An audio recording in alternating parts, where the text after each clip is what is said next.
A lot of our students don't have the opportunity to come outside and experience being in the outdoors, and this gives them a safe space to try new things and take risks.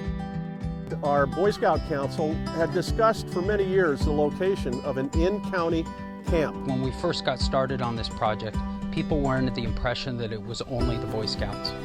And we explained to them that the vision of the Boy Scouts was to open this up to everybody. Irvine Company stepped forward and said, we'll find you a spot. Of course, you don't do that without vision and without donors and without a lot of volunteers coming in and putting in their own sweat equity. Very unique location, close to millions of people in Southern California for access, yet removed from civilization enough to be sort of hidden away.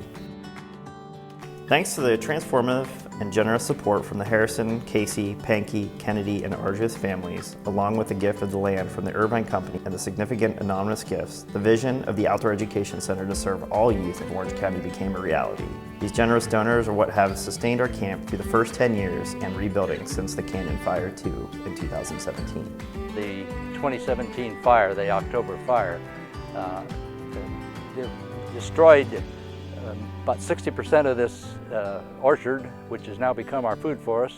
It destroyed the Venture Hill over our shoulder here, and it did considerable damage to two of our program buildings. They had program back up and going in 2.5 months, and that was really something. If I had to sum up the Outdoor Education Center in only one word, it would be community. Awesome. Best camp. Transformative.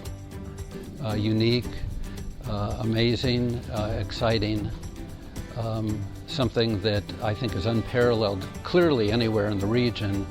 An amazing place where kids can learn and explore. People don't realize the breadth of facilities that this facility has.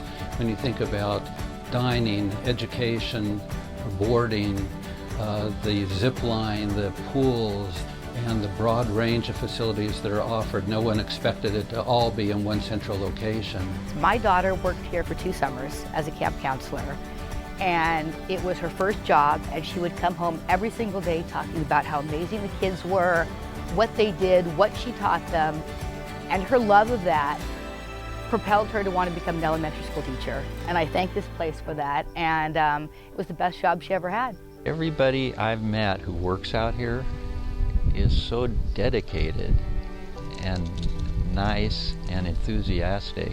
There's a wonderful family of employees here that really supports that, and they're loving and caring and really passionate about our youth. Our program experience can be unique. We have an opportunity to really build that and plan it for what our youth really needs. We serve about 8,000 students through our science and leadership programs each school year. The remainder of the 40,000 per year audience comes from recreation and youth-focused organizations. The Irvine Ranch Outdoor Education Center is celebrating 10 years and we want to serve more youth with incredible programming. We have amazing opportunities in the food forest to volunteer. We have open activity days, tent camping, and we just finished Adventure Hill, where you can ride our Anaheim Ducks quad zip line, you can climb our climbing tower, or you can participate in our high ropes program. I would encourage people to see it. It is much more than it is in theory. I mean, when you see it, it's overwhelming. All youth can be here, whether it's a church group, a scout group. This camp is open to all, and it has activities that everyone can enjoy. Before any of this was around, and before all of these people were involved, there were just a few people around a table saying, how can we make something special for all these kids? And it happened. And it was through a lot of hard work, but we made it happen. And to me, it's one of the most important lessons that I've learned in my professional career. I think the main thing for this camp, the people that are most important to reach, are the young people who maybe don't have the money right close to here, within 10 or 20 miles. There are people who really have never experienced nature. And so it's so great to be able to bring them out here and say, look, this is beautiful. This is a good thing. This is what it feels like to be out in the open and to be happy.